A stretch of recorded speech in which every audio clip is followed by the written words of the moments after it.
Now what you see in front of me is the Tata Curvv, but it's pretty much the production version of this coupe SUV. It's one of the more hotly anticipated launches of the coming year, and this is pretty much what it's going to look like. So let's quickly run you through how the outside looks. We can't yet see what it's like on the inside. So immediately you notice that the face is quite a bit more similar to what we've seen with the new Nexon and Harrier and Safari. So you get that full width lighting signature, but it's a bit more refined, the design now, I must say.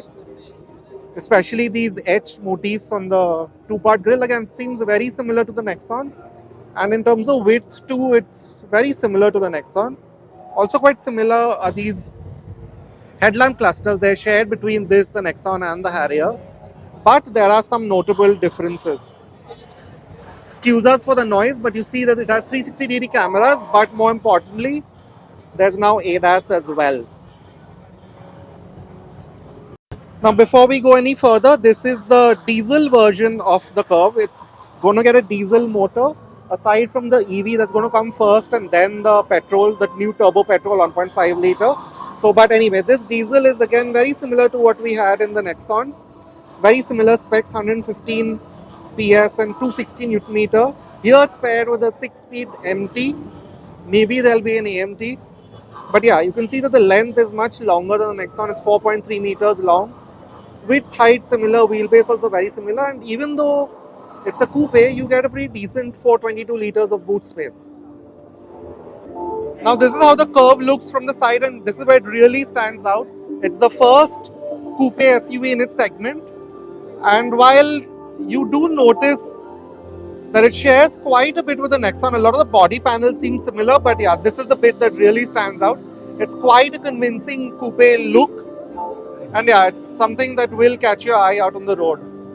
Then of course you get another new touch, the first for a Tata, these flush door handles, both for the front and rear doors. And you also now get 18-inch wheels. They're of a different design. They're again quite striking, and they seem to go pretty decently with that heavy cladding. Now we also notice, we can't show you the interiors, but it's pretty clear that you get that new Tata twin-spoke steering wheel with the hidden logo, a similar touchscreen as in the Nexon, and even the interior seems, it's got that new Tata look with a lot of those different colors and textures. But here's another touch. As you can see, it has a panoramic sunroof. The rear has again some sort of maroonish, reddish upholstery, but again only two headrests. Now this is what the rear of the Curvv looks like. It's pretty striking, I must say. Again, that full width light design that we've seen in the other new Tata cars, but here it's got quite a bit of depth to it in the way that it protrudes out of the roof. And yeah, like I said, it's a pretty exaggerated coupe-ish profile with those spoilers too at the top. But yeah, you get this full width lighting, and I'm sure the indicators are integrated into it. You still get that old Tata logo.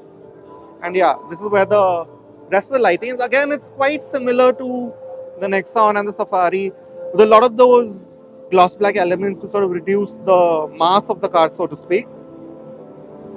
And yeah, as you can see, this color too, again, Tata does some pretty decent colors, and this is no different. This very shiny orange shade.